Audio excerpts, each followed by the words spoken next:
દિલ્હી એનસીઆરમાં વહેલી સવારે ભૂકંપનો તીવ્ર આંચકો અનુભવાયો છે। રિક્ટર સ્કેલ પર આ ભૂકંપની તીવ્રતા 4ની નોંધાઈ। ભૂકંપને કારણે કેટલીક સેકન્ડો સુધી ધરતી ધ્રુજતા લોકો ઘરની બહાર દોડી ગયા। ભૂકંપનું કેન્દ્રબિંદુ નવી દિલ્હીના ધોળાકુવા નજીક નોંધાયું છે। દિલ્હીમાં જ ભૂકંપનું કેન્દ્રબિંદુ હોવાથી તીવ્ર કંપન અનુભવાયું હતું।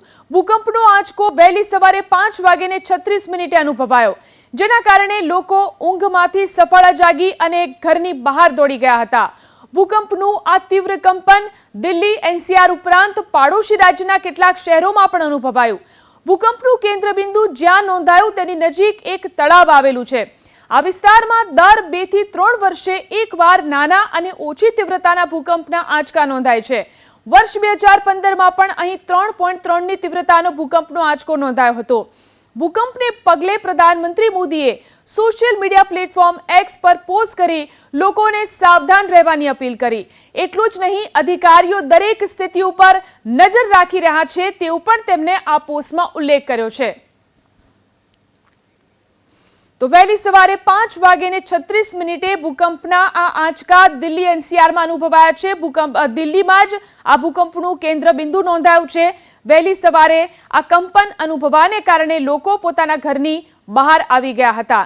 દિલ્હીમાં જ તેનું કેન્દ્રબિંદુ હોવાથી અહીંના લોકોને તેનો અનુભવ થયો।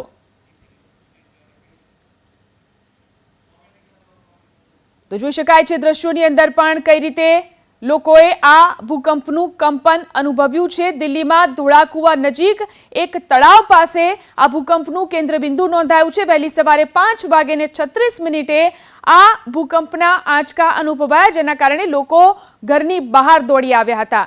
દિલ્હીમાં જ તેનું કેન્દ્રબિંદુ હોવાને કારણે અહીંના લોકોને તેનો અનુભવ થયો છે। દિલ્હી એનસીઆર ઉપરાંત ઉત્તર ભારતના બીજા કેટલાક સ્થળો ઉપર પણ તેનો અનુભવ થયો છે। ઉત્તર પ્રદેશ અને હરિયાણા સુધી તેનો અનુભવ થયો છે। દિલ્હી એનસીઆરમાં જે રીતે ભૂકંપનું કેન્દ્રબિંદુ દિલ્હીમાં જ ધોળાકુવા વિસ્તારમાં એક તળાવ પાસે નોંધાયું છે।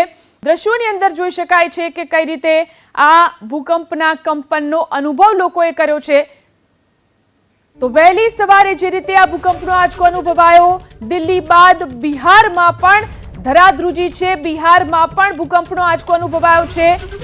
દિલ્હીમાં વહેલી સવારે જે રીતે ભૂકંપનો આંચકો અનુભવાયો, ત્યારબાદ બિહારમાં પણ ધરાધ્રુજી છે। બિહારમાં પણ ભૂકંપના આંચકાનો અનુભવ થયો છે।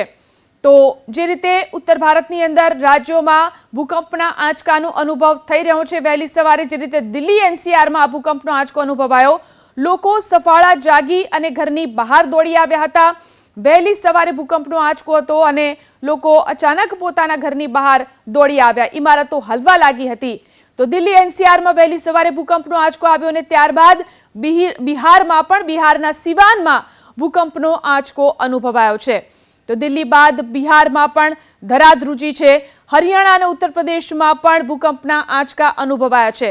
ઉત્તર ભારતમાં અનેક સ્થળો પર જે રીતે ભૂકંપના આંચકા અનુભવાયા, વહેલી સવારે 5:36 દિલ્હીમાં ધોળાકુવા વિસ્તારની અંદર આવેલી એક ઝીલ પાસે આ ભૂકંપનું કેન્દ્રબિંદુ નોંધાયું છે।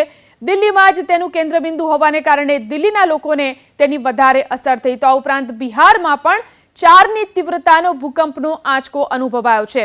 દિલ્હી બાદ બિહારમાં પણ ધરાધ્રુજી, બિહારમાં પણ 4ની તીવ્રતાનો ભૂકંપનો આંચકો અનુભવાયો છે।